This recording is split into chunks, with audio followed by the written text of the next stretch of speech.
أعوذ بالله من الشيطان الرجيم. بسم الله الرحمن الرحيم. وعلى الله قصد السبيل ومنها جائر ولو شاء لهداكم أجمعين. هو الذي أنزل من السماء ماء لكم منه شراب ومنه شجر فيه تسيمون ينبت لكم به الزرع والزيتون والنخيل والأعناب ومن كل الثمرات إن في ذلك لآية لقوم يتفكرون.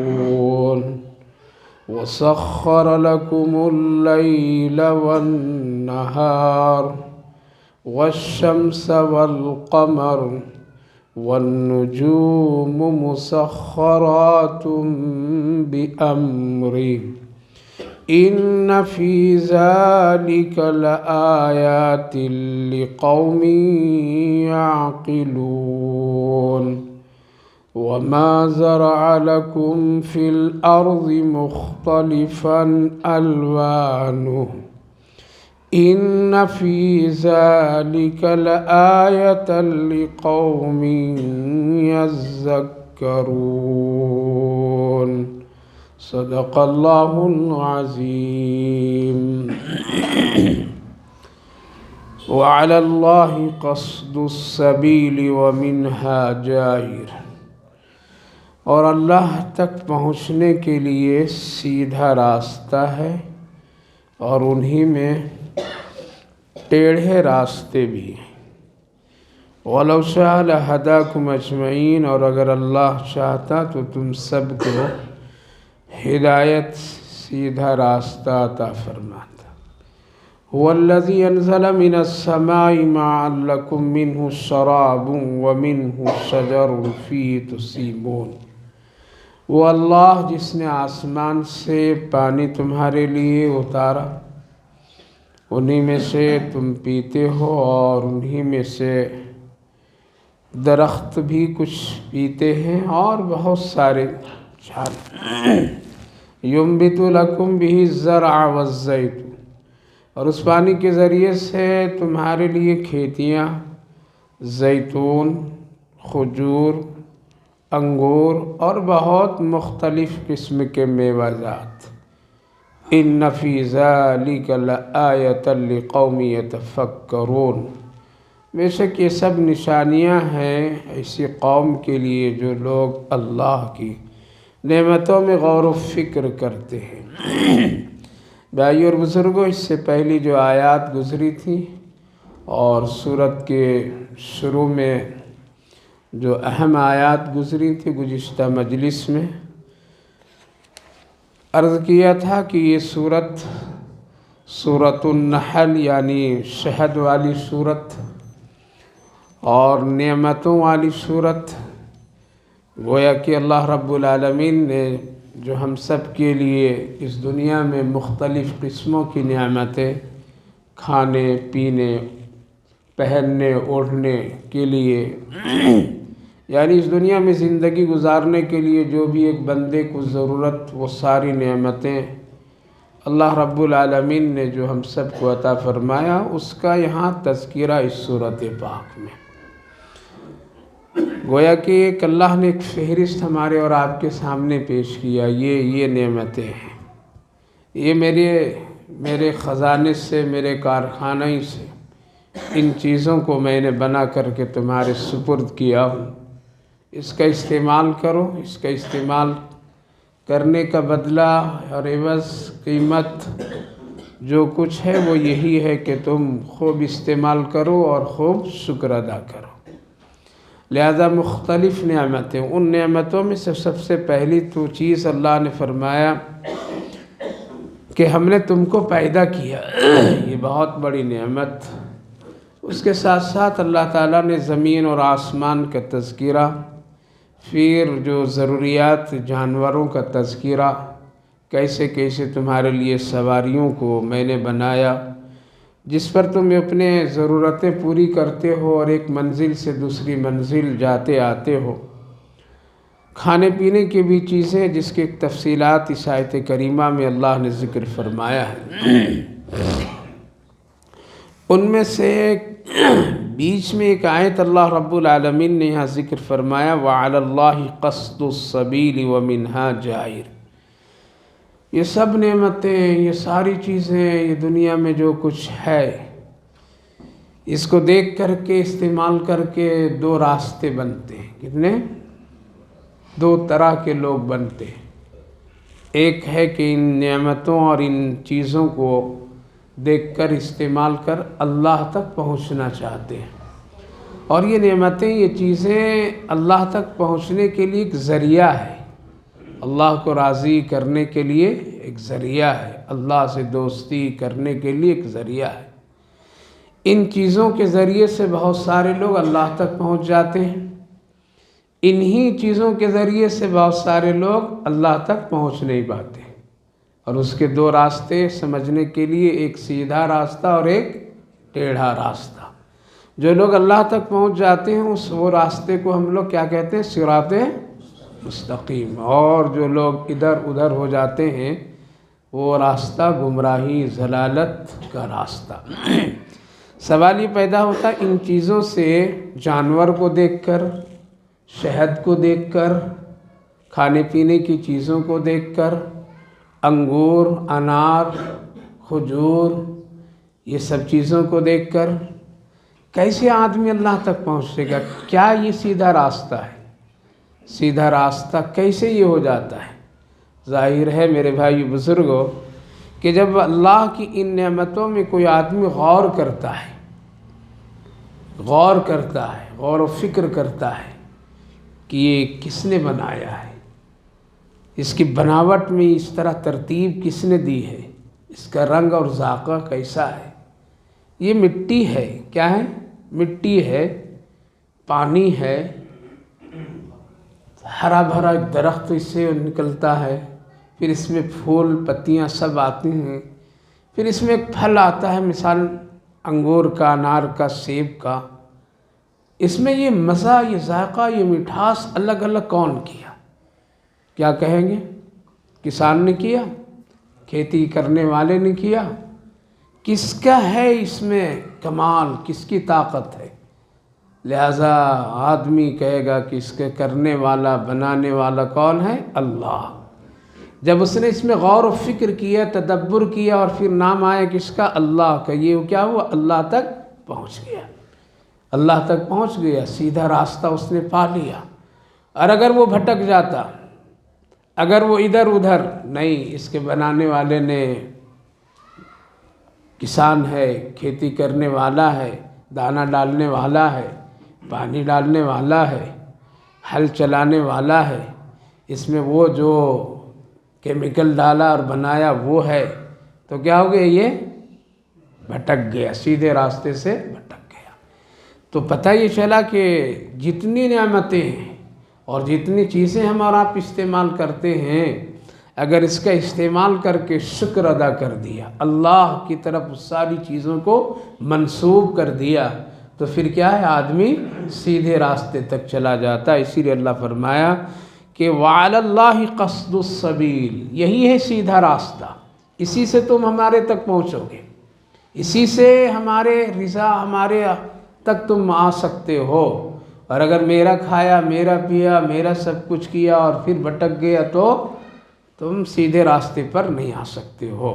اسی لیے بہت سارے ایسے لوگ اور بہت سارے ایسے دنیا میں لوگ ہیں جو آج گمراہ ہو گئے ہیں اور بھٹک گئے ہیں، اور وہ آج تک بھٹک رہے ہیں کہ نہیں کس نے پیدا کیا، کون ہے اس کا پیدا کرنے والا۔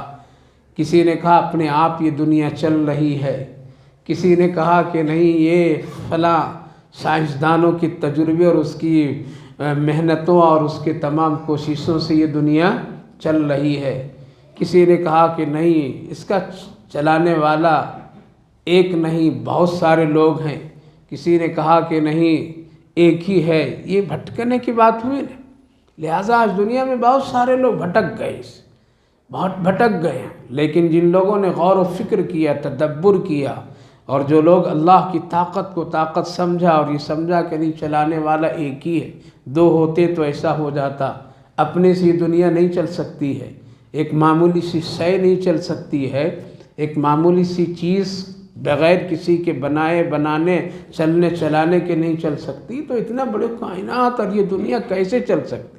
پتہ چلا کہ چلانے والا کوئی ہے۔ اس کو سمجھانے کے لیے اور اس کو بتانے کے لیے میرے بھائیو بزرگوں کبھی کبھی قرآن حدیث کی آیتیں بھی نہیں پیش کرنے کی ضرورت پڑتی ہے، بلکہ اگر اللہ کی پیدا کی ہوئی چیزوں پر تھوڑی سی تدبر اور دماغ لگا لے تو کہنے والا کہے گا چلانے والا ایک ہی ہے، پیدا کرنے والا ایک ہی ہے، اور ایک ہی ہے جو اس پوری کائنات کا مالک ہے، بغیر چلائے چل ہی نہیں سکتی ہے۔ وہ واقعہ حضرت امام ابو حنیفہ علیہ الرحمہ کے دور میں ایک فرقہ تھا، فرقہ کا نام دہریہ۔ آج بھی وہ فرقے ہیں لیکن شکلیں بدلی ہوئی ہیں، نام بدلے ہوئے ہیں۔ دہریہ کا عقیدہ یہ ہوتا ہے کہ وہ اس کا کہنا یہ ہے کہ یہ پوری کائنات اپنے آپ وجود میں آ گئی، انسان بھی اپنے آپ آ جاتا ہے، چلا جاتا ہے، اس کا کوئی مالک بنانے والا نہیں۔ یہ آسمان بھی اپنے بنا ہے، زمین بھی بنی ہے، اس کا کوئی مالک نہیں، کیسے مالک ہوگا؟ اس لیے اپنے آپ ہے، اس کا بنانے والا کوئی بھی نہیں ہے، سب کچھ ہوتا ہے ختم ہو جاتا ہے، ہوا ہے ہو گیا ہے، لیکن اس کا مالک کوئی بھی نہیں ہے۔ اگر مالک ہوتا تو نظر آتا، مالک ہوتا تو کبھی کچھ حکم اس طرح سے کرتا، سامنے آتا کوئی بھی، لیکن جب وہ سامنے نہیں ہے، دیکھ بھی نہیں پا رہے ہیں، کچھ بھی نہیں ہے، تو گویا کہ اس پوری کائنات، یہ زمین، یہ آسمان، چاند، سورج، ستارے، دریا، پہاڑ سب اپنے آپ چل رہے ہیں۔ حضرت امام ابو حنیفہ علیہ الرحمہ کے زمانے میں تو حضرت امام ابو حنیفہ علیہ الرحمہ اس کی خوب تردید کی ہے کہ نہیں چلانے والا ایک ہے، وہ اللہ ہے۔ اس پر ایک بہت بڑا پروگرام جس کو کہتے ہیں مناظرہ، کیا کہتے ہیں؟ مناظرہ، اپنی اپنی بات کی دلیل دو، لہٰذا یہ طے کیا گیا اور بہت بڑا مجمع قائم ہوا، وقت و جگہ سب کچھ طے کر کے اس میں مجمع میں یہ بات ثابت کرنی تھی۔ لوگ آ گئے، اسٹیج پر بیٹھ گئے لوگ۔ حضرت امام ابو حنیفہ علیہ الرحمہ قصداً جان بوجھ کر کے گھنٹہ ڈیڑھ گھنٹہ تاخیر کر دیے۔ کیا کیے؟ تاخیر کی، وقت پر نہیں پہنچے، جان بوجھ کر کے۔ تب تک ایک گھنٹے میں پورا ہنگامہ ہو گیا، دیکھا ان کے پاس بھی کوئی دلیل نہیں، اگر دلیل ہوتی تو آتے نہیں، بھاگ گئے، چلے گئے، شکست کھا گئے، ایسا ہوا ویسا ہوا، اور یہ لوگ اپنی خوشیاں منا رہے ہیں اور اپنے مذہب کے پر دلیل پہ دلیل دے رہے ہیں، اپنے مذہب کو خوب ثابت کر رہے ہیں اور اپنی بات خوب منوا رہے ہیں، لوگوں کے واہ واہی ہو رہی ہے۔ ایک ڈیڑھ گھنٹے کے بعد حضرت امام ابو حنیفہ علیہ الرحمہ اچانک رونما ہوئے، مجمع کو چیرتے پاڑتے اسٹیج پر پہنچے۔ لوگ کہنے لگے کہاں رہ گئے تھے، کیا ہوا تھا؟ بہت سارے سوالات، کہا کہ ہاں آپ لوگوں کا سوال بالکل ٹھیک ہے، میں دیر سے آیا، اس کی وجہ یہ ہے، آپ لوگ جانتے ہیں کہ ہمارے راستے میں ایک ندی پڑتی ہے، دریا سمجھیے ایک دریا ہے، اس میں کشتیاں استعمال کی جاتی ہیں، تب آدمی ادھر سے ادھر ہو سکتا ہے ورنہ نہیں ہو سکتا ہے۔ جب میں آیا وقت پر آیا، لیکن ایک بھی کشتی نہیں وہاں پر، پتہ نہیں سب کہاں چلے گئے تھے۔ میں بہت دیر انتظار کر رہا لیکن کوئی کشتی نہیں ملی۔ میں بہت ڈر رہا تھا، کیا ہوگا، کیسے ہوگا، پریشان تھا۔ اتنے میں دیکھا کہ میرے سامنے ایک درخت تھا، اپنے آپ کٹ گیا۔ پھر میں دیکھا اپنے آپ وہ اس کے تختے بن رہے ہیں، پھر دیکھا کہ اپنے آپ وہ ایک کشتی بھی بن گئی۔ پھر میں نے دیکھا کہ وہ کشتی بالکل تیار ہو کر کے پانی میں چلنے لگی، نہ کوئی کاٹنے والا، نہ تختے بنانے والا، نہ کشتی بنانے والا، نہ کوئی ملاح چلانے والا۔ اتنے میں دیکھتا ہوں کہ وہ کشتی میرے سامنے آ کر کے رک گئی۔ تو میں موقع غنیمت سمجھا کہ جلدی سے اس پہ سوار ہو گیا، اور وہ پھر کشتی اپنے آپ چلنے لگی اور مجھے اس پار سے اس پار کر کے چھوڑ دی۔ میں اس لیے مجھے گھنٹہ ڈیڑھ گھنٹہ دیر ہو گئی اور کچھ نہیں۔ لوگ ہنسنے لگے، لوگ مذاق اڑانے لگے، کہا کہ دیکھو اس کو تم لوگ امام سمجھتے، بہت بڑا علم والا سمجھتے، کتنا بڑا بیوقوف آدمی ہے۔ طنز کرنے لگے۔ کہا کہ کیوں بھائی؟ کہا کہ ایسا ہو سکتا ہے کہ بغیر کاٹے ہوئے درخت کٹ سکتا ہے، کاٹنے والا ہونا ضروری ہے۔ جب تک کہ کوئی درخت کو کاٹے گا نہیں، درخت کٹے گا نہیں۔ جب تک کہ کوئی تختے بنائے گا نہیں، اس وقت تختے بن نہیں سکتے ہیں۔ جب تک کہ کوئی کشتی بنانے والا نہ ہو، بڑھی کارپینٹر، اس وقت تک کہ بن ہی نہیں سکتے۔ پھر ایک تعجب کی بات آپ کہہ رہے ہیں کہ بغیر کسی کے چلائے پانی میں کشتی چلنے لگی، یہ تو ہو ہی نہیں سکتا، ناممکن سی بات ہے کہ بغیر ڈرائیور کو، بغیر ملاح کے یہ چیز ہو جائے۔ اور آپ کہہ رہے ہیں کہ یہ ہم اس پر سوار ہوئے اور آگے، آپ سے بڑا جھوٹا کون ہو سکتا ہے؟ یہ سب نہیں ہو سکتا۔ کیا بھائی تم لوگ اس کو یقین کرتے ہو یہ سچ بول رہے ہیں؟ سبوں نے کہا کہ نہیں، ایسا نہیں ہو سکتا ہے۔ حضرت امام ابو حنیفہ علیہ الرحمہ نے کہا کہ الحمدللہ پروگرام بالکل کامیاب ہو گیا، میری بات ہو گئی۔ لوگ کہنے لگے کیا ہو گئی تیری بات؟ کہا کہ غور سے سنو کہ ایک چھوٹا سا درخت بغیر کسی کے کاٹے کٹ نہیں سکتا، تختے بغیر کسی کے بن نہیں سکتے، چھوٹی سی ایک کشتی کسی کے بنائے بغیر نہیں بن سکتی، چھوٹی سی ایک کشتی ایک ندی کے پانی پر چل نہیں سکتی ہے۔ کیا اتنا بڑا یہ آسمان، یہ زمین، یہ چاند، یہ سورج، یہ ستارے کسی کے بغیر یہ چل سکتے ہیں؟ لوگوں کے دماغ میں بات اللہ نے ڈال دی، سب کہنے لگے کہ نہیں نہیں، اس کا چلانے والا ہے، چلانے والا ہے۔ جب ایک چھوٹا سا درخت ادھر سے ادھر نہیں ہو سکتا ہے تو کیا اتنا بڑا نظام چل سکتا ہے؟ چلانے والا ہے۔ لوگوں کے دماغ میں بات آ گئی۔ حضرت امام ابو حنیفہ علیہ الرحمہ نے نہ قرآن کی آیت کو پیش کی ہے، نہ کوئی اور ادھر سے ادھر سے، بلکہ ایک عقلی چیز۔ غور کریں ہم لوگ تو اللہ اللہ ہر جگہ نظر آئی، ہر جگہ نظر۔ لہٰذا لوگ کہنے لگے ہاں دوسرا سوال، تو پھر کتنے لوگ ہیں؟ حضرت امام ابو حنیفہ علیہ الرحمہ فرمائے بس ایک ہی ہے، دو نہیں ہے۔ کہا کہ دلیل کا دلیل یہی ہے کہ اگر دو تین ہوتے تو پھر نظام کائنات میں کیا ہوتا؟ خلط ملط ہوتا۔ کوئی رات کو دن بنا دیتا، دن کو رات بنا دیتا، میٹھے کو کھٹا کر دیتا، کھٹے کو میٹھا کر دیتا۔ کوئی کہتا کہ نہیں، اگر مٹی کالی ہے تو پھل بھی کالا ہی کالا ہونا، گائے کالی ہے تو دودھ بھی کالا ہی ہونا۔ لہذا نظام کائنات کے سارے مسائل درہم برہم ہو جاتے۔ ایک ہی خدا ہے جس کو اللہ نے بیان فرمایا لَوْ كَانَ فِيهِمَا آلِهَةٌ إِلَّا اللَّهُ لَفَسَدَتَا۔ یہ ہے ہدایت۔ کیا ہے؟ لہذا اللہ کو اور اللہ تک پہنچنے کے لیے میرے بھائیو بزرگوں یاد رکھیے کہ یہاں تک آنے کی بھی ضرورت نہیں، بلکہ اپنے لقمے پر غور کریں گے تو اللہ نظر آئے۔ دانے دانے پر اللہ، دانے دانے پر قدرت کی شان، دانے دانے پر اللہ کی مہربانیاں، دانے دانے پر اللہ کی شفقت محبت۔ 4 منزلہ اگر آپ بلڈنگ بنائے ہیں تو پانی کا ٹینک کہاں بناتے ہیں؟ سب سے اوپر۔ اس کے لیے کیا کرتے ہیں؟ پہلے تو بور ڈالتے ہیں، اندر ایک پائپ، وہ بھی کتنے مشینوں کے ذریعے سے، ٹھیک ہے؟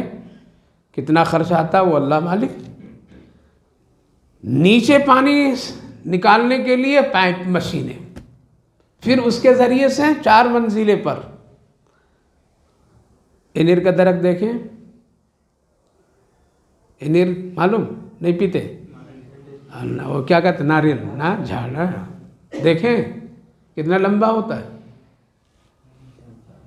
لمبا ہوتا ہے نا، اس میں کیا لگا ہے، وہ کوئی مشین ہے، مشین لگاتے ہیں تب اس کے اندر پانی جاتا ہے کیا؟ وہ جو پانی ہے قدرت کے کتنی بہترین نعمت ہے، کتنی بیماریوں کے لیے علاج ہے، طاقتور چیز ہے، صاف و شفاف ہے، بہت ہی لذیذ بھی ہے، اس کے لیے اس پانی کو وہاں تک پہنچانے کے لیے کوئی موٹر سسٹم اللہ نے لگایا، کوئی مشینیں لگایا، نیچے لگایا، اوپر لگایا، اپنے وقت پر اس پہ پانی ایک حصے میں پانی برابر، یہ کون کر رہا ہے؟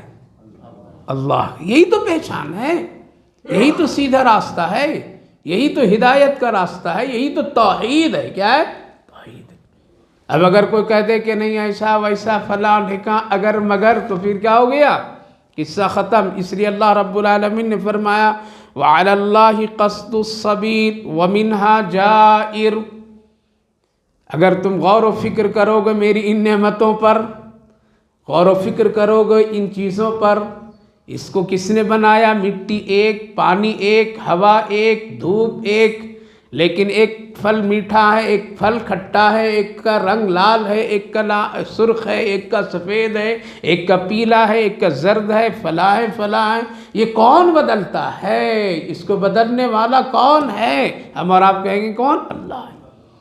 تو یہ سیدھا راستہ ہدایت، اللہ تک پہنچنے کے لیے، اللہ کو راضی کرنے کے لیے جب ہم اپنے کھانے پینے کی چیزوں پر غور کریں گے اور اس پر اللہ کو ڈھونڈیں گے، اس میں تو اللہ نظر آئے گا نہیں نظر آئے گا۔ واقعہ سنایا تو پورا کر دوں، یاد ہے یا بھول گئے؟ نہیں یاد ہے، جب یاد نہیں تو نہیں سناتا ہوں۔ یاد ہے؟ آپ امام صاحب میں بولتے ہیں لیکن ہمارے دوست لوگ تو بھی بولے، یاد ہے؟ نہیں؟ یا اللہ وہ شہد کا واقعہ سنا ہے نا، اب یاد ہوا؟ یاد؟ ایئرٹیل رکھتے ہیں یا جیو؟ ہاں یاد ہے؟ کتنا مہینے میں دیتا ہے وہ بھی یاد ہے؟ کتنا میسج ملتا ہے وہ بھی یاد ہے؟ صاحب یاد ہے؟ یاد نہیں تو یہ ہے، وہ شہد کا واقعہ سنایا تھا حضرات کے سامنے۔ دیکھیے وہ سیدھا راستہ اللہ کو راضی کرنے والا ہے، جو نبی کریم علیہ السلام جب حضرت فاطمہ رضی اللہ عنہا کے گھر تشریف لے گئے تھے اور انہوں نے جو شہد پیش کیے تھے، جس پر میں حضرت ابو بکر صدیق رضی اللہ عنہ نے کہا تھا یا رسول اللہ شہد کا پیالہ کتنا خوبصورت ہے، اس سے بھی زیادہ مومن کا دل خوبصورت ہے، اس میں شہد جتنا میٹھا اس سے زیادہ ایمان میٹھا، لیکن ایمان کا بچا کر کے موت تک لے جانا اتنا باریک ہے جتنا اس شہد میں پڑا ہوا بال باریک ہے۔ یاد آیا؟ یاد آ گیا؟ حضرت عمر رضی اللہ عنہ نے کہا تھا نا کہ عدالت بہت خوبصورت، عہدہ بہت خوبصورت، عہدے کی کرسی بڑی اچھی، ہر آدمی اس کو حاصل کرنی، لیکن اس عہدے پر آ جانا اور میٹھا، بہت میٹھا، مزے، لیکن عہدے کی کرسی پر بیٹھ کر کے انصاف کرنا اتنا باریک معاملہ جتنا یہ بال باریک ہے۔ حضرت عمر ہی رضی اللہ عنہ ایسی شخصیت ہے، آج تک لوگ کہہ رہے ہیں کہ عدل فاروق، انہوں نے حق ادا کر دیا، وہ حق ادا کی، اللہ اکبر، ایسی مثال بنا کر کے دنیا میں پیش کر دیے کہ آج تک کہ کوئی نہیں پیش کر سکتا۔ حضرت عثمان غنی رضی اللہ عنہ نے فرمایا یا رسول اللہ جتنا یہ شہد پیالہ خوبصورت ہے، اس سے بھی زیادہ علم دین خوبصورت۔ دنیا کا علم ہے، یہ سب اوپر کے ہے، لیکن علم دین بڑا خوبصورت ہے۔ علم دین کا آ جانا، حاصل کر لینا، یہ بہت ہی میٹھا ہے، شہد سے بھی زیادہ، لیکن علم دین حاصل کرنے کے بعد عمل کرنا یہ بال سے بھی زیادہ باریک ہے۔ بہت پڑھے، بہت علماء ہیں، صرف ایک مدرسے سے جو ہندوستان کا سب سے بڑا مدرسہ ہے وہاں سے ہزاروں علماء ایک سال میں نکلتے، کہاں چلے جاتے ہیں، کیا ہوتا ہے؟ عمل بہت مشکل ہے، بہت مشکل ہے، حق بولنا بہت مشکل ہے، نہ بولنے دیتے ہیں نہ بولنے والے، دونوں گڑبڑیاں۔ عوام حق سننا کے لیے تیاری نہیں، علماء حق بولنے کے لیے بھی تیار نہیں، یہ دونوں کمی ہے، دونوں کمی ہے۔ ابھی دو چار بات حق کا بول لوں تو چرچے آ جائیں، یہ مولوی صاحب بڑا سخت ہے، بنیے ویسا، جیسے حضرت عمر رضی اللہ عنہ کہا کرتے تھے کہ جو میری کمی اور کوتاہی بتا دے میں اس کو انعام دیا کروں گا۔ کیا کریں؟ میری کوتاہی، میری کمی اگر کوئی بتا دے تو انعام مجھ سے لے کر کے جایا کرو۔ اسی لیے تو رک رک کر کے ڈھونڈتے تھے، پوچھتے تھے کہ عمر کی کوئی کمی کوئی بتا دے، عمر کی کوئی غلطی سامنے آ جائے تو اس کی اصلاح کر لے۔ وہ بڑھیا تھی جس کو حضرت عمر رضی اللہ عنہ جا کر کے کہے کہ کیا حال ہے، اس طرح پریشان کیوں نہیں پریشان بیٹھوں گی، میرے شوہر بھی نہیں ہے اور مجھ پر 25 دینار قرض ہے، اس کی ادائیگی کے لیے میں فکر مند ہوں، روٹی بھی نہیں ہے۔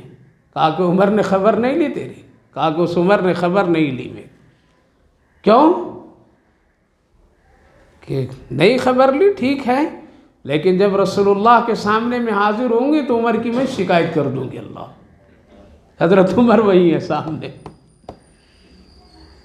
حضرت عمر پسینے پسین ہو گئے۔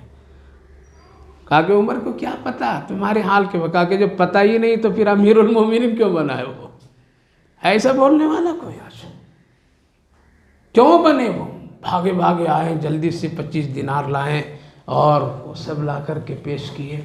ابھی بات ہو ہی رہی تھی کہ دو بڑے جلیل القدر صحابی پہنچے، حضرت علی رضی اللہ عنہ، حضرت عبداللہ ابن مسعود۔ کہا کہ امیر المومنین یہاں کیا کر رہے ہیں بڑھیا کے پاس؟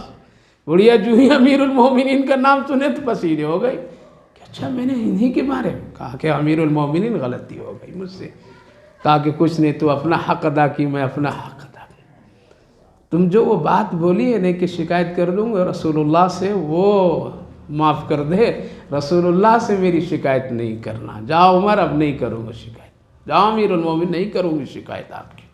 آج کتنے شکایت لے کے پیچھے ہم لوگ گھوم رہے ہیں، ابا کی شکایت، بہنوں کی شکایت، بھائیوں کی شکایت، پڑوسیوں کی شکایت، مزدوروں کی شکایت، علماء کی شکایت، مؤذنین کی شکایت، خادمین کی شکایت۔ ہم یہ کہتے ہیں کہ بس خدا نخواستہ کوئی ایک مجبور مظلوم کسی کے بارے میں اگر شکایت اللہ کے سامنے کر دیے تو پسینے چھوٹ جائیں گے میدان محشر میں۔ یہی حل کر لیجئے، رفع دفع کر لیجئے۔ اور میری بوڑھی ماں، عمر کی شکایت نہیں کرنا رسول اللہ کے پاس، نہیں کرنا، جاؤ نہیں کروں گی۔ کہا کہ ایسے مجھے اطمینان نہیں ہوگا۔ جلدی سے ایک پرچی جیب سے نکالے، کہا کہ اس پر لکھ دو کہ میں رسول اللہ کے ساتھ شکایت نہیں کروں گا۔ پروپرٹی لکھا سکتے ہیں ہم لوگ، یہ تو کسی سے نہیں لکھوا لیتے ہیں کہ میری شکایت رب کی عدالت میں نہیں کرنا، میری شکایت رسول اللہ سے نہیں کرنا، معاف کر دینا، یہی معاف کر دینا۔ لکھ دو اس پہ، لا لکھ دیتا ہوں عمر، نہیں کروں گی میں، وعدہ کرتی ہوں۔ رو رہے ہیں حضرت عمر رضی اللہ، لکھوا لیتے ہیں، اور لکھوانے کے بعد میں حضرت علی اور حضرت عبداللہ ابن مسعود دونوں بڑے جلیل القدر صحابی، جنتی صحابی، کہا کہ میرے دونوں بھائیوں ذرا تم بھی اس پر دستخط کر دو اور گواہ بن جاؤ، اللہ اکبر، اس پر گواہ بن جاؤ۔ اور علی آپ کو یہ ذمہ داری دیتا ہوں میں، میری موت اگر تجھ سے پہلے ہو گئی تو کفن میں یہ پرچی رکھ دینا تاکہ میں کہہ سکوں یا رسول اللہ اس بڑھیا سے لکھا کر کے لایا۔ ہماری اور آپ کی زندگی کوئی زندگی ایمان عمل کی ہے۔ کل کا تو بھکاری بھی ہم سے زیادہ ایمان والا تھا، کل سے زیادہ مزدور لوگ بھی بہت ہی پکے سچے مومن ہوتے تھے۔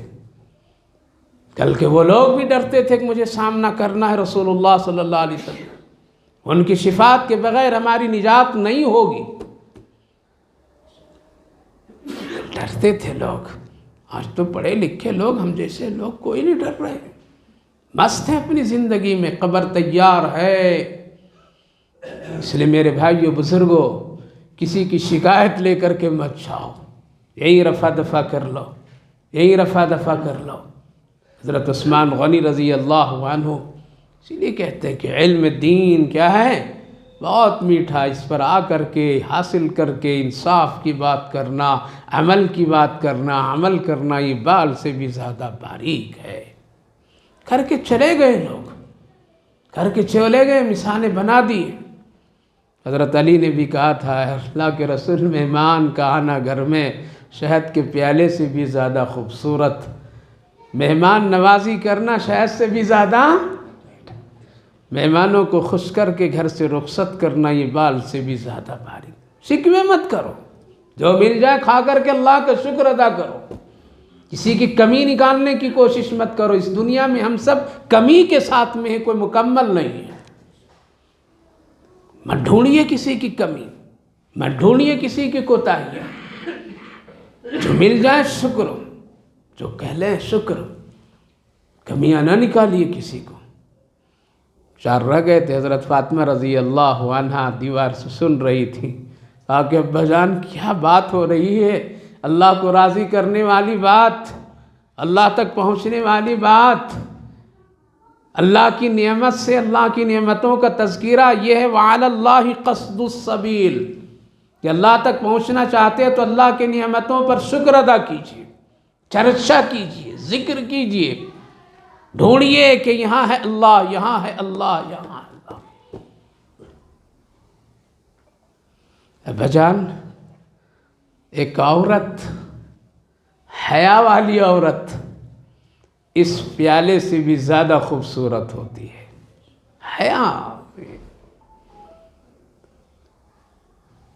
جس ایمان اور مومنہ کو حیا مل جائے یہ پیالے سے بھی زیادہ خوبصورت، اور حیا پر قائم رہنا، دل و دماغ میں اپنا رکھنا، حیا کے ساتھ زندگی گزارنا اتنا میٹھا ہے جتنا یہ شہد میٹھا ہے۔ لیکن ایک عورت کو اجنبی مردوں سے اپنے آپ کو بچا لینا اتنا باریک ہے جتنا یہ بال باریک ہے۔ اللہ، کتنے لوگ ہیں، چاہے دیندار گھرانہ ہو یا کیسا بھی ہو، آج کے دور ماحول میں ایک عورت کا حیا کے ساتھ زندگی گزارنا وہ رابعہ بصری کے درجے میں پہنچ جائے گی۔ بے حیائی کوٹ کوٹ کر کے بھرا ہے، اللہ جدھر دیکھو جہاں دیکھو۔ حیا بہت بڑی چیز ہے، حیا ایمان کا ایک بہت بڑا حصہ درجہ ہے۔ اسی لیے تو حیا ہے تو وہ حضرت فاطمہ، یہ محرم الحرام ہے نا، تذکرہ ہوتا رہتا ہے نا، حسن حسین فاطمہ علی سے نام لینے کے لیے، نعرے لگانے کے لیے، کالے کپڑے پہننے کے لیے نہیں، گلی کوچوں میں پھرنے کے لیے نہیں، اچھی اچھی پکوان اور بریانی کھا کر کے فاتحہ پڑھنے کے لیے نہیں، بلکہ ان سب کی خوبصورت اور موتی شدہ زندگی کو اپنانے کے لیے۔ بیٹی چاند دیکھ لی عید کی؟ حضرت فاطمہ سے رسول اللہ پوچھنے، تو حضرت فاطمہ کہتی ہیں ابا جان نہیں دیکھے میں نے۔ کہا کہ کیوں؟ بہت اچھا چاند تو تھا آج عید کی، کیوں نہیں دیکھی؟ دیکھنا چاہیے، چاند دیکھنا اور دیکھ کر کے خوشی اور پھر دعا پڑھنا۔ کہا کہ ابا اس لیے نہیں دیکھا کہ آج بہت سارے مرد لوگ دیکھ رہے ہوں گے، تو میں یہ نہیں چاہا کہ مردوں کی نظر میں میری بھی نظر چاند پر پڑے۔ اللہ، یہ ہے حیا۔ کیا ہے؟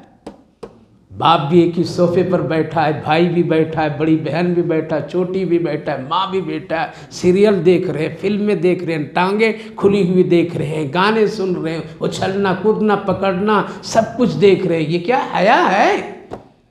جنازہ نکال دیا ہم لوگوں نے اسلام اور دین اور شریعت کا، کوئی روکنے والا نہیں ہے۔ اللہ ہی بچا لے، بخش دے، مغفرت کر دے میرے دوستوں بزرگوں، تبھی، ورنہ بظاہر جو ہم سب کی زندگی جو گزر رہی ہے بہت مشکل ہے۔ حیا لائیے اپنے گھروں میں، حیا لائیے، آنکھوں میں حیا لائیے۔ اسی لیے نصیحت کرتی ہے علی، میری موت اب دن میں ہو رہی لیکن جنازہ رات ہی میں اٹھانا۔ کہا کہ کیوں؟ اس لیے تاکہ کسی غیر محرم کی بھی میری چارپائی پر نظر نہ پڑے۔ حیا تعلیم دے کر کے گئی، بتا کر کے گئی ہے مومنہ عورتوں، تمہارے لیے سب سے بڑی زینت اور زیور حیا ہے۔ اس سے بڑھیا اور اس سے بہترین قیمتی زیور کوئی نہیں. حیا. اللہ کے رسول بہت خوش ہو گئے، بہت خوش ہوئے. کہا کہ اب شہد کھا لو، پی لو، بھوکے ہو سب لوگ. کہا کہ یا رسول اللہ آپ بھی کچھ کہہ دیتے تو بہت اچھا ہوتا. یہ ہے وعلی اللہ قصد السبیل، اللہ کی نعمت کھائیے، تذکرہ کیجیے، کہیے کبھی کتنا اچھا کھانا ہے، کتنا لذیذ کھانا ہے، میرے اللہ نے کیسے کھلا رہا ہے دسترخوان پر. یہ میٹھی بولیاں بولا کیجیے، تبھی شکر گزار بندہ بنیں گے. اللہ کے رسول خوش ہوئے اور کہنے لگے ٹھیک ہے میں بھی بولتا ہوں. تو آپ نے فرمایا معرفت، ایمانی معرفت یہ شہد کے پیالے سے بھی زیادہ خوبصورت ہے، اور معرفت ایمان کے ساتھ مل جانا اتنا میٹھا ہے اتنا یہ شہد میٹھا ہے. معرفت ہم اور آپ نہیں سمجھ سکتے. معرفت کیا کہنا؟ معرفت وہ ہے کہ جس کو اپنے ایمانی قوت اور اس کی بصارت اور اس کی طاقت تقوی کی بنیاد پر اس کو ہر ایک چیز سمجھ میں اور دکھائی اور نظر آ جاتی. یہ گناہ ہے، یہ نیکی ہے. اس کی ایک چھوٹی سی مثال حضرت امام ابو حنیفہ علیہ الرحمہ کی معرفت، کہ وضو کرنے والا وضو کرتا تھا اور پانی کے قطرے جو ٹپکتے تھے تو آپ کو یہ بات نظر آتی تھی کہ اس قطرے سے کون کون گناہ دھل رہا ہے. اس کو کہتے ہیں معرفت. نیکی کو نیکی سمجھ لینا، گناہ کو گناہ سمجھ لینا. یہ ایمان اگر کام کر رہا ہے تو آپ کے پاس، ہمارے پاس ایمان کی کیا ہے؟ معرفت ہے. اور اگر نیکی کو نیکی نہیں سمجھ پا رہے، گناہ کو گناہ نہیں سمجھ پا رہے ہیں تو یہ معرفت بھی دل میں نہیں ہے. ایمان ہے لیکن ایمان کی معرفت نہیں. پھر آگے اللہ کے رسول نے فرمایا معرفت مل کر کے اگر کسی کو مل جائے پھر اس پر عمل کرنا یہ بال سے باریک معاملہ ہے. کیا عمل کرنا؟ بھائی معرفت مل گیا تو بڑی نعمت ہے.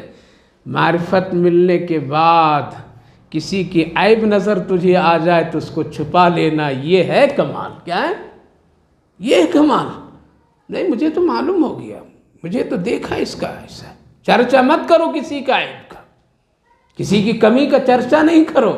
اگر آپ کے ایمان سے نظر آ گیا، معرفت سے نظر آ گیا، آپ کے تقوی کی بنیاد پر کسی کے کوتاہی نظر آ گئی تو اس کا چرچا نہیں کرو. اللہ کے رسول فرماتے ہیں معرفت مل جانے کے بعد اس پر عمل کرنا، یعنی کسی کا گناہ دیکھ لیا، کمی دیکھ لیا، کوتاہی دیکھ لیا اور پھر اس کو دل میں چھپا کر کے رکھا، کسی کو تذکرہ نہیں کیا، یہ اتنا باریک ہے جتنا بال سے زیادہ باریک. حضرت امام ابو حنیفہ جب دیکھا کرتے تھے رحمہم اللہ تو آپ نے دعا کی پروردگار یہ معرفت مجھ سے لے لیجیے، معرفت لے لیجیے. کیوں؟ کہا کہ یہ دیکھ کر کے کہیں بھائیوں سے بدظن نہیں ہو جاؤں. ڈر لگتا ہے کہ کہیں بدظنی نہ آ جائے، یہ گناہ کیا، یہ گناہ کیا، یہ گناہ کیا، اس لیے اللہ یہ معرفت لے لیجیے، مجھے نہیں چاہیے. واپس لے لی اللہ تعالیٰ نے. کیوں؟ گناہ سے گنہگار کی کہیں حقارت دل میں نہ پیدا ہو، اسی لیے معرفت واپس. آج تو ہم لوگ ٹو لگاتے ہیں، آج تو ڈھونڈتے ہیں اس کی کمیاں نکالو، اس کی کوتاہی نکالو، اس کی خرابیاں نکالو، تاکہ ذلیل کریں گے، لوگوں کے سامنے پیش کریں گے، لوگوں کے سامنے دکھائیں گے. چھپاؤ. جب آج چھپانے والے بنیں گے کل میدان محشر میں اللہ ہم سب کی عیوب کو چھپائے گا. آ گئے حضرت جبریل علیہ السلام. کہا کہ یہ بڑی اچھی مجلس ہے یا رسول اللہ. جب رحمت کی جب ذکر ہوتے اللہ کا تو کون آتے ہیں؟ وہ بھی رہتے ہیں. کون جانتے ہیں ان کو؟ نہیں جانتے؟ وہ بھی رہتے ہیں. لیکن جب وہ آتے ہیں تو یہ حضرت جبریل علیہ السلام آئے، خوش ہوئے، اللہ کے رسول کو سلام کیے، جواب ہوا. کہا کہ رسول اللہ بہت اچھی مجلس، اس مجلس کا تذکرہ عرش پر بھی ہو رہا. اللہ یہ جو بیٹھے ہیں ہم لوگ یوں نہیں بیٹھے ہیں، یقین ہے 100% نہیں 1000% یقین ہے. اس لیے ہم سب کے آقا فرمائے جب تم اللہ کا ذکر کرتے ہو، اللہ کو یاد کرتے ہو تو تیرا ذکر بھی اللہ عرش پر کرتا ہے. اور یہ تو قرآن ہے. اسی لیے نبی نے فرمایا اے لوگو میرے غریب صحابہ جب تم کبھی ادھر ادھر پھرو تو ذرا جنت کے باغوں میں ذرا ٹہل بھی لیا کرو. صحابہ نے پوچھا یا رسول اللہ جنت کے باغ یہاں کہاں؟ کہاں جہاں قرآن کا تذکرہ ہو جائے وہ جنت کا باغ ہے. جانا وہاں پہ جہاں اللہ کا ذکر بیان ہو، جنت کا باب۔ اللہ کے رسول اللہ نے بھیجا کہ تم بھی کچھ کہنا اور میری بھی بات کہہ دینا۔ تو میری بات یہ ہے کہ اللہ کا راستہ شہد کے پیالے سے بھی زیادہ خوبصورت۔ اللہ کا راستہ معلوم؟ آپ گھر سے یہاں تک نماز پڑھنے کے لیے آئیں، کیا یہ اللہ کا راستہ؟ کسی بیمار کو گئے، عیادت کی، کیا ہوا یہ؟ کسی غریب کو کھلانے کے لیے کچھ چلنا پڑا، کیا یہ حلال روزی کمانے کے لیے، بال بچوں کو کھلانے کے لیے محنت کرنا، یہ اللہ کا راستہ۔ علم دین حاصل کرنا، جانا آنا اللہ کا راستہ۔ کسی کو دعوت دینا، خیر کی بات، اچھی بات بتانا، یہ اللہ کا راستہ۔ بہت پہلے راستے، آج سمیٹ کر صرف ہم لوگ ایک ہی راستہ، اللہ کا راستہ یہ باقی۔ امامت اللہ کا راستہ، پڑھانا قرآن اللہ کا راستہ، سارے راستے ہیں الگ الگ ہیں۔ تو اللہ کا راستہ شہد کے پیالے سے بھی زیادہ خوبصورت۔ اللہ کے راستے پر نکل جانا اتنا میٹھا، جتنا جب نکلتا ہے کوئی آدمی تو فرشتے بھی دعا کرتے، اللہ فرماتا ہے اس کی نگرانی کرو۔ یہ نماز کے لیے ہم اور آپ آتے ہیں تو قدم قدم پر فرشتے، رحمت کی برکتیں، مصافہ، یہ سب ہوتا ہے، ہمیں اور آپ کو معلوم نہیں۔ اگر تقویٰ ہوتا قسم خدا کی ہم لوگ اپنے آنکھوں سے فرشتوں کو دیکھتے، لیکن اتنے گنہگار ہیں ہم لوگ، گناہ والی آنکھیں ہیں جو دیکھنے کی صلاحیت نہیں ہے۔ تو حضرت عمران بن حسین رضی اللہ عنہ جو دیکھتے تھے فرشتے، مصافحہ کرتے تھے، سلام، اچانک ایک مرتبہ سب غائب ہو گیا، پریشان ہو گئے، کہا کہ کیا ہو گیا، میرے سے فرشتے مصافحہ کرتے تھے اب نظر نہیں آ رہے ہیں۔ اللہ کے رسول کی خدمت میں حاضر ہوں، یا رسول اللہ ایسا ایسا ہو گیا۔ کہا کہ کیا کیا؟ کہا کچھ تو نہیں کیا ہوں، بلکہ میرے ہاتھ میں ایک زخم آ گیا تھا۔ کیا ہوا تھا؟ زخم آ گیا تھا، تو ایک یہودی نے علاج بتایا تھا، اس یہودی کے بتانے کی طرح میں نے کیا کیا؟ علاج کیا اس کے مذہب کے مطابق۔ کہا کہ اسی لیے فرشتے تجھ سے ناراض ہو گئے۔ کس کے مطابق؟ کس کے مذہب کے مطابق؟ یہودیوں کے مذہب کے مطابق، اس کے بتائے ہوئے طریقے کے مطابق میں نے اس زخم کا علاج کر لیا۔ جس دن سے یہ کیا اسی دن سے فرشتے میری نظروں سے غائب ہو گئے۔ آج تو کھانا پینا اٹھنا بچھونا پوری زندگی یہودانہ ہے ہمارا، اور آپ کا شریعت سے ہٹا ہے، سنت کے خلاف ہے، تو کہاں سے نظر آئیں گے؟ لہذا اللہ کے راستے پر چلنا یہ شہد سے بھی زیادہ، اللہ کے راستے پر نکل کر کے صبر کرنا بال سے بھی زیادہ ہے نہیں؟ صبر بہت مشکل۔ چلا گیا بیچارہ کوئی اگر جماعت میں نکل کر کے اللہ کے راستے میں آیا واپس اور کچھ نقصان ہو گیا تو کیا گیا تھا؟ اسی لیے اسی وقت تم کو سمجھایا تھا نا مت جاؤ، چلے گئے اسی لیے ہو گیا ہے، بولا تھا نا کہ ایسا مت کرو، اسی لیے صبر نہیں۔ صبر کرنا یہ بہت مشکل، سب کی ہمت کی بات نہیں ہے، سب کی ہمت کی بات نہیں۔ وعلی اللہ قصد السبیل، اللہ تک پہنچنا چاہتے ہیں تو اللہ کی نعمتوں کا تذکرہ کیجئے۔ اللہ نے آنکھیں دی ہے، اللہ نے کان دیا سننے کے لیے، زبان دی بولنے کے لیے، کھانے کے لیے منہ دیا، سانس اور حواس کے لیے ناک دیے، اللہ نے پکڑنے کے لیے انگلیاں، ہاتھ پنجے دیے، اللہ نے چلنے کے لیے پاؤں پنڈلیاں دیا، اللہ نے جسم میں طاقت قوت کے لیے بہت سارے مختلف اعضاء لگائے، اللہ نے کھانے پینے کے لیے انواع اقسام کی چیزیں دیے۔ یہ اللہ کی شان اور تعریف ہے۔ کیا ہے؟ اہدنا الصراط المستقیم، اللہ پکڑ کر کے سیدھے لے آتا ہے، شاکرین میں شمار کر دیتا ہے۔ مجلس مکمل ہوئی، حضرت جبریل پر کہا کہ میرا رب نے کیا کہا جبریل وہ بھی کہہ دو۔ اللہ نے بڑی عجیب بات بتائی، اللہ رب العالمین نے فرمایا بڑی پیاری بات۔ حضرت جبریل علیہ السلام کہنے یا رسول اللہ، اللہ نے فرمایا اس پیالے سے بھی زیادہ خوبصورت میں جنت بنایا۔ سبحان اللہ بولو نا بھائی، یہ پیالہ جتنا خوبصورت ہے یا رسول اللہ، اس سے بھی زیادہ خوبصورت جنت بنائے۔ جنت کی نعمتیں اس شہد سے بھی زیادہ بہت بڑی لذیذ۔ لیکن یا رسول اللہ جنت تک آنا اتنا باریک معاملہ ہے، اتنا باریک راستہ ہے جتنا یہ بال باریک ہے۔ اللہ اتنا آسانی سے چلے جائیں گے؟ جھوٹ، زنا، بدکاری، سود، رشوت، حرام خوری، دھکے مکے، دھوکہ، یہ سب کرا کر کے کیا جنت پہنچ جائیں گے؟ بال سے باریک راستہ، بال سے بھی باریک۔ جنت بڑا خوبصورت، جنت کی نعمتیں بڑی خوبصورت لذیذ، لیکن جنت تک آنے کے لیے اللہ کے رسول وہ راستہ اتنا باریک، اتنا کٹھن، اس قدر اس میں آزمائش، امتحان، سب کچھ محنت و مشقت ہے جتنا یہ بال باریک ہے۔ میرے بھائیو بزرگوں، لیکن ہے آسان، کیا ہے؟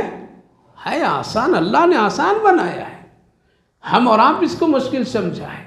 تو اللہ تک پہنچنے کے لیے اللہ کی نعمتوں کا ذکر و شکر، دو چیزیں لازم کر لیجیے، ذکر بھی کیجیے اور اللہ کا شکر بھی ادا کیجیے، شکر ادا کیجیے۔ یہ دو کام جو بندہ کر لیتا ہے وہ اہدنا الصراط المستقیم، جس کا ہم اور آپ طلب کر رہے ہیں، اہدنا الصراط المستقیم ہر نماز میں، تو اللہ فرماتا ہے وعلی اللہ قصد السبیل ومنہا جائر، اللہ فرمایا ٹیڑھا بھی راستہ ہے، اس میں ٹیڑھا راستہ ہے۔ جیسا بہت سارے لوگ کہا کہ اپنی دنیا چل رہی اپنے ہے، یہ سب میری محنت سے، ہم دکان نہیں کھولیں گے تو کہیں آ جائے، ہم تجارت نہیں کریں گے تو مال مل جائے گا، کھیتی نہیں کریں گے تو راشن مل جائے، فلاں فلاں، یہ سب بولنے والا کیا ہے؟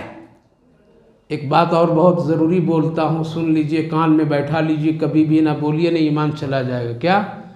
آج کے زمانے میں جھوٹ کے بغیر کچھ کام نہیں ہو سکتا، بولتے ہیں نا لوگ، کیا بولتے ہیں؟ ولی صاحب جا جھوٹ کے بغیر آج ایک سامان بھی نہیں بیچ سکتا ہوں۔ جس نے ایسا بولا، جس نے ایسا سوچا، ایمان اس کا چلا گیا۔ اس لیے ہم سب کے آقا نے فرمایا جھوٹ ہلاک اور سچ نجات۔ جب اللہ نے جھوٹ میں کامیابی نہیں رکھا ہے تو ہم کیسے کامیاب سمجھ گئے؟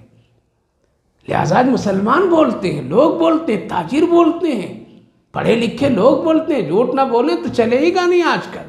سچ بول کر کے دیکھیے، دیکھو اللہ فرماتا ہے، اللہ کے رسول فرما صدق ینجی والکذب یہلک، سچائی میں نجات ہے، برکت ہے، اور جھوٹ میں ہلاکت ہے۔ لہذا ٹیڑھے راستے میں مت جائیے۔ سوال یہ پیدا ہوتا ہے، علماء مفسرین نے لکھا کہ پھر اللہ رب العالمین نے یہ دو راستے بتا دیے، ایک صراط مستقیم اور یہ دونوں دنیا میں ہمارے اور آپ کے سامنے ہے۔ پسند کرنے نہ کرنے کا اختیار اللہ نے بندوں کو دے دیا۔ یہ ہے دونوں راستے ہیں، تم کس پر چلو گے؟ ایک اچھے ہے، صاف شفاف راستہ ہے، کوئی خطرہ نہیں ہے، اور ایک راستہ کچا ہے، اس میں بہت خطرے ہیں، گرنے کا، ایکسیڈنٹ ہونے کا۔ بتلائیے کون سے راستہ اختیار کریں گے؟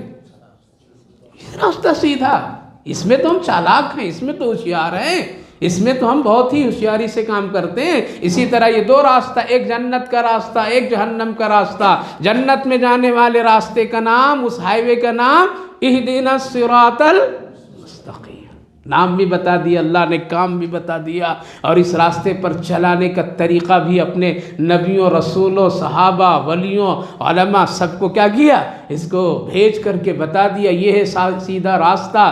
اب اگر نہیں چلیں گے تو نقصان ہوگا۔ اس لیے دو ہی مقام ہے، ایک جنت اور ایک جہنم۔ تو اللہ نے فرمایا وَلَوْ شَاءَ لَهَدَاكُمْ أَجْمَعِينَ، اگر اللہ چاہتا تو سب کو ایک ہی راستے پر رکھتا، لیکن سارا فرق نہیں سمجھ سکتے۔ میٹھا کو میٹھا اسی وقت سمجھ سکتے ہیں جب اس کے مقابل میں کیا ہو؟ کھٹا۔ اندھیرے کو اندھیرا اسی وقت سمجھ سکتے ہیں جب اس کے مقابل میں کیا ہو؟ روشنی۔ صحت کو صحت اسی وقت سمجھ سکتے ہیں جب اس کے مقابل میں کیا ہو؟ بیماری۔ غریبی کو غریبی اسی وقت سمجھ سکتے ہیں جب اس کے مقابل میں ہو امیری۔ امیر ہوئے تب غریب سمجھ میں بات آتی ہے، اور اگر یہ دونوں چیزیں نہ ہو تو پھر سمجھ میں نہیں آتی۔ ایمان کو سمجھیں گے جب اس کے مقابلے میں کفر رہے گا تبھی سمجھیں گے۔ اسی لیے اللہ نے ایسا نہیں کیا، اور پھر اگر اللہ چاہتا تو زبردستی چلا دیتا، لیکن اسلام میں زور و زبردستی کرنے کا حکم نہیں ہے۔ اذان پکروا دیا منادی سے، آنا نہ آنا دونوں کام ہمارا اور آپ کا ہے۔ مسجد کے دروازہ اللہ کھلا دیا، دکھا دیا یہ ہے دروازہ، یہ ہے صراط مستقیم، اب آنا ہے یا نہ آنا ہے یہ بندوں کے اختیار میں، فیصلہ وہاں ہے۔ اللہ ہم سب کو سمجھ اور عمل کی توفیق نصیب فرما۔ اللہم صلی علی سیدنا نبینا حبیبنا مولانا محمد وبارک وسلم علیہ۔ اللہم ربنا آتنا فی الدنیا حسنۃ وفی الآخرۃ حسنۃ وقنا عذاب النار۔ اللہ ہم سب بڑے گنہگار، کوتاہکار، خطاکار، سب کچھ ہیں، جتنی خرابیاں ہو سکتی ہے اللہ وہ سب موجود ہیں ہم لوگوں میں، جتنے گناہ ہیں اس زمین پر سب کچھ ہم لوگ کیے ہیں، ہم لوگ اقرار کرتے ہیں، جھوٹ بھی، غیبت بھی، چغل خوریاں بھی، دھوکے بھی، نہ جانے کیا کیا۔ تیری نعمتیں کھاتے پیتے خوب ہیں لیکن شکر ادا کم کرتے ہیں، بلکہ نہیں کے برابر کرتے ہیں۔ جیسی تیری شان عبادت کی ہے ہم سب کر نہیں سکتے اور نہ اتنی طاقت ہے، کمزور ہے، تو کمزوروں پر رحم کرتا ہے میرے اللہ۔ ہم سب کمزور ہیں، اپنے فضل سے رحم فرما دیجیے، کرم فرمائیے، عافیت فرمائیے، ہر ایک چھوٹے بڑے گناہوں کو معاف فرما دی، صراط مستقیم کے راستہ سمجھنے کے لیے عمل کی توفیق نصیب فرمائیے، ایک ایک دانے پر زبان سے شکر ادا ہوتے رہے ایسی زبان عطا فرمائیے، ایسا عمل کی توفیق نصیب فرمائیے۔ گناہوں کے راستے سے، ضلالت کے راستے سے اللہ تو اپنے فضل ہی سے ہم سب کو بچا لیجیے۔ اے رب کریم مہربان مولا، اس مجلس مبارک کو بے حد قبول فرمائی، جتنے بھائی بزرگ نوجوان بیٹھے سنے اللہ سب کے آنے کہنے سننے کو قبول فرمائیے، وقت میں برکت، زندگی میں برکت، روزی میں برکت، صحت میں برکت، عافیت عطا فرمائیے۔ جن جن لوگوں کی جو جو ضروریات اور حاجتیں ہیں اللہ اس بابرکت مہینے میں ہم سب کی پوری بھی فرما دیجیے، عافیت کا معاملہ فرمائیے اے اللہ، عافیت کا معاملہ فرمائے، سلامتی اور ایمان کا معاملہ فرمائیے۔ جو لوگ بیمار ہیں صحت و شفا نصیب فرما دیجیے، صحت مندوں کو سلامتی نصیب فرمائے، جو لوگ دنیا سے جا چکے ان سب کی مغفرت فرمائی، ہماری ان دعاؤں کو اپنے فضل و کرم رحمتوں سے قبول فرمائی۔ صلی اللہ علی النبی وعلی آلہ وسلم۔ سبحان ربک رب العزت عما یصفون وسلام علی المرسلین والحمد للہ رب العالمین۔